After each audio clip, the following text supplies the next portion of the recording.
Hi, my name is Moshe Heller. I'm from Motion Herbs, and I wanted to thank the American Acupuncture Council for letting me speak today about bones and hormones in Chinese medicine. And so let's go to the slides. So I wanted to speak about this subject because I actually had three cases um, that I had in my office lately. And those three cases all had to do with bone, and they were different. And we'll talk about that in a second, but there were also some similarities that I wanted to bring out. So the first case was this 14-year-old little guy who came to me with an sort of like a genetic issue where his mandibular condyle and the coronoid process of the left side were underdeveloped and did not fully grow as much as the other side. So there was an imbalance. And when he was chewing, it caused him a lot of pain. Actually, on the opposite side, on the right side, because there was a little more pressure on that aspect. Um, he also felt that he was smaller than his peers. He really had a lack of appetite, and although he gets tired easily, um, oh, he does not really complain of being fatigued or having low energy. He has regular bowels, although he may miss a day here and there, and he has some seasonal allergies, but hardly gets sick. So that was the presentation, and it clearly shows and points toward a weakness in the spleen, and so that is something that we might address in this case as a main sort of issue in the case. The second case was a 60-year-old woman with fracture. She fell and broke her wrist and came in to sort of promote the healing and help in the healing process of her bone. Although she had hot flashes and reported having gluten sensitivity, and therefore bowels tend to be soft and frequent. Um, she was otherwise healthy. In that case, although we might want to sort of address this hot flashes, meaning that somehow points toward some yin vacuity and issues of yin regulation and yin and yang regulation. The main point thrust in this case would be probably to promote um, the movement of qi and blood to the area to promote healing. So we'll see some more focus on moving qi and blood.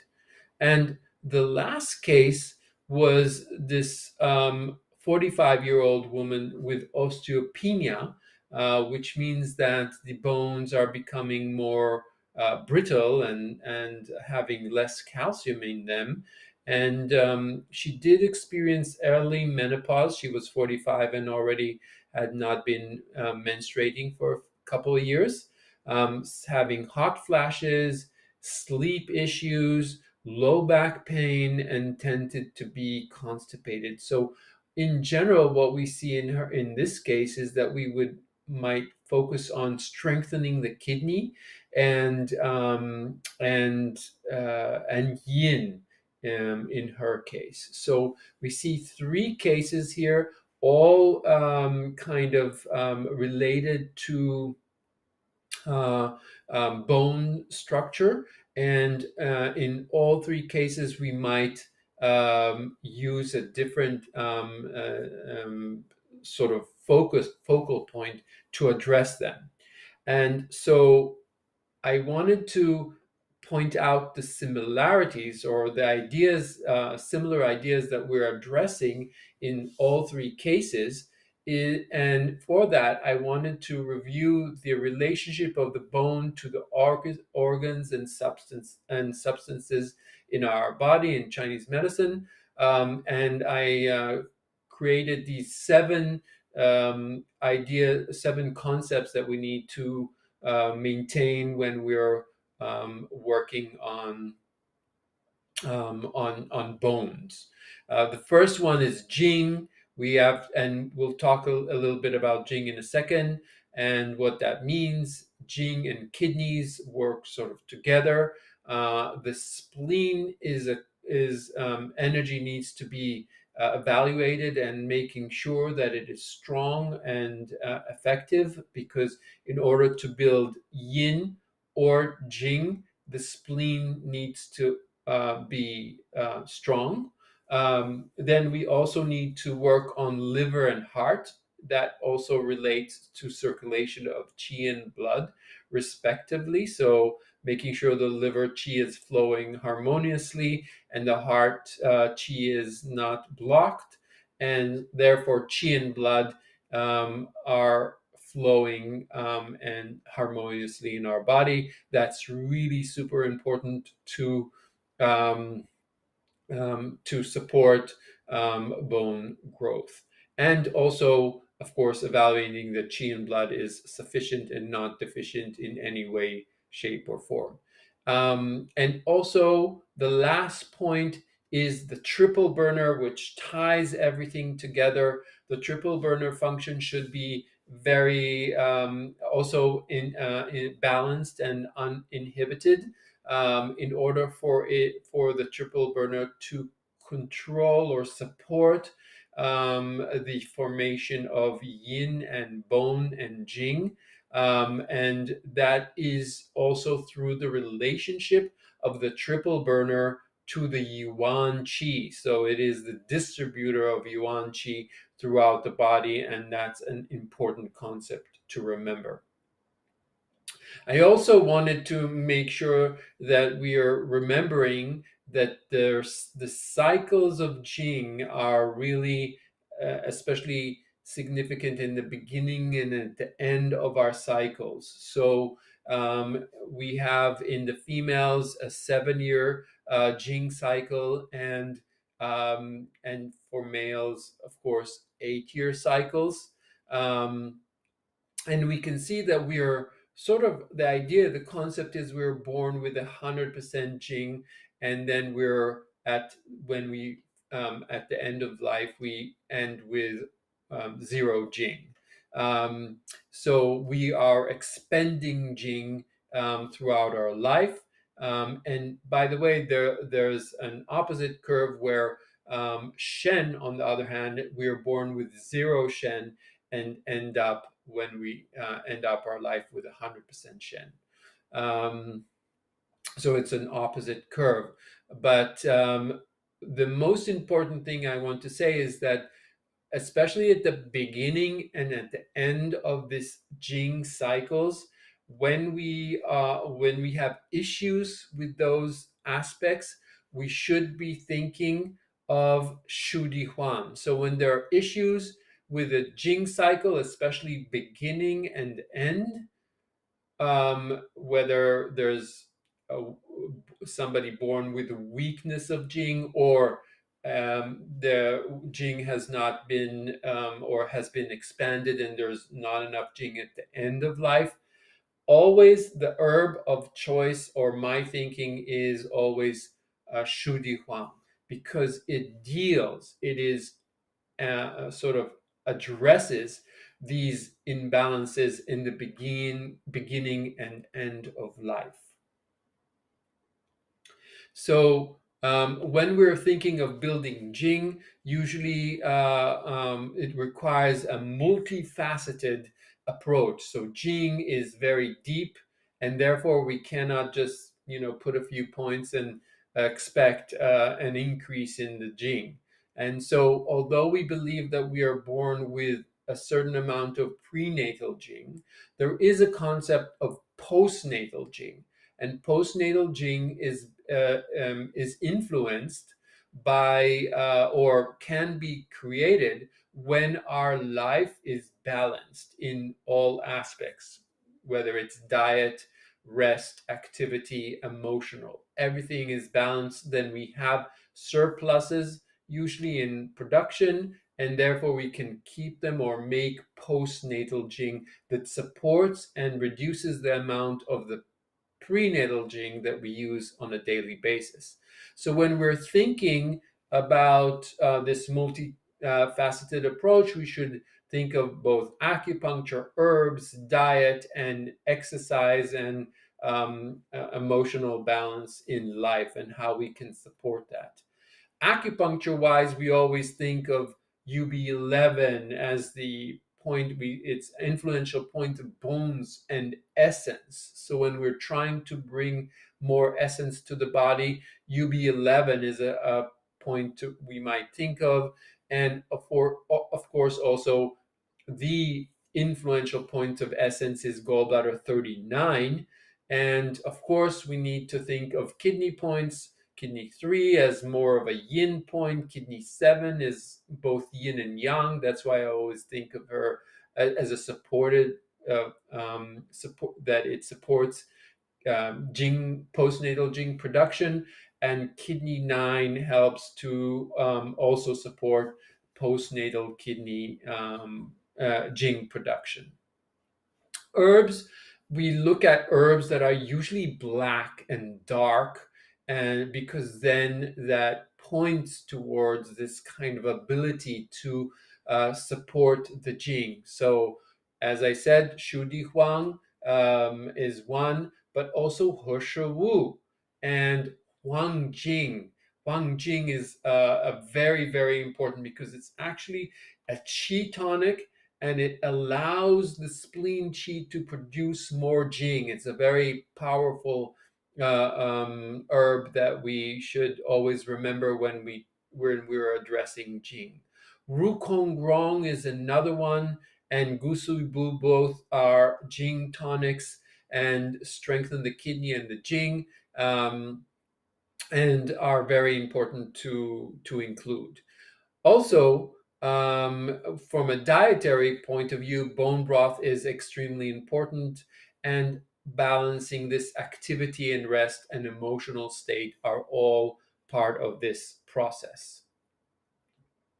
So, if the spleen is weak, nothing happens, meaning we cannot transform our food and our chi and our thought and our anything. It creates a stagnation, and therefore when we're addressing Jing, we cannot forget the spleen, especially when we're talking kids. Especially in this first case, although he's 14-year-old, he's in his moving into his second, he's in the end of the second cycle of life. Still, his spleen is showing weakness, and therefore we need to fortify the spleen and work on strengthening his spleen so he can actually transform the Gucci and make actual excess high quality, separating the pure from the impure and creating high quality product that can be also transformed into postnatal Jing. So we think of points like spleen 3, stomach 36, CV12, and UB20 to strengthen the spleen, as well as formulas, example formulas like Buzong Ichitang to uplift the spleen qi, or Shenling Baizu Tang if there's a dampness hindering the function of the spleen. So these are just example. We always need to support diet and make sure that they're not that they're eating spleen strengthening food and supportive lifestyle for that.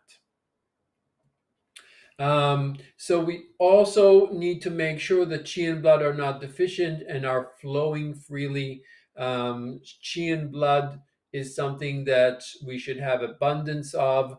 And if there's anything hindering in the production or the circulation, we need to address it, making sure that the liver and heart functions are balanced.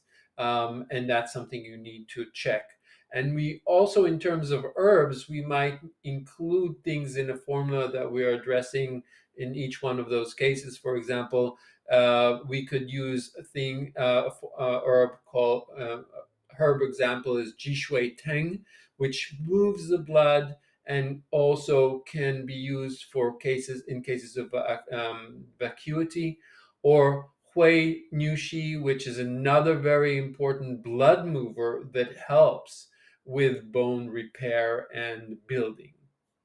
Wu Yao is another qi regulator that I wanted to also point out because it helps to move the qi, but it also warms the kidney. And if we want the kidney to be able to support bone building, that's another herb we might be thinking of.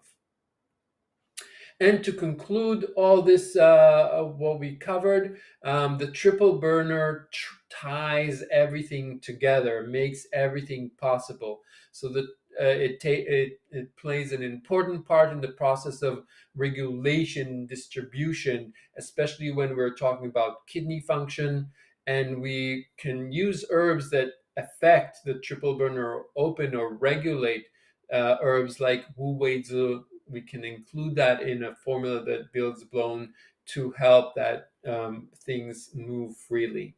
Or a point like bladder 22, which is the black shoe of the triple burner, that to help that triple burner function and to regulate all three burners and making sure the kidney is Jing is distributed where it needs to go. So the relationship between bones and hormones, that's another link between in the triple burner. And from a Chinese medical perspective, there's a close relationship between those two concepts.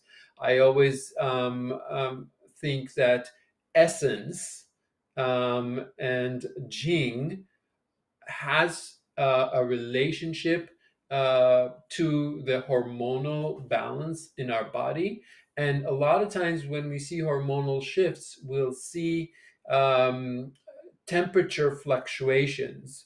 And so it's really important to understand that the manifestation of imbalances of hormones will manifest with heat, usually, whether it's deficient or excess somewhere in the body. And we see that very clearly in, beginning in adolescence. I mean, we are seeing it in the beginning of life. We're seeing it clearly in adolescence when there's hormonal changes and heat kind of comes up, and we have acne and a lot of smelly sweating as examples. And then in menopause, again, hot flashes or feeling imbalances in temperature. So balancing yin and yang in the end is what is important for all these things.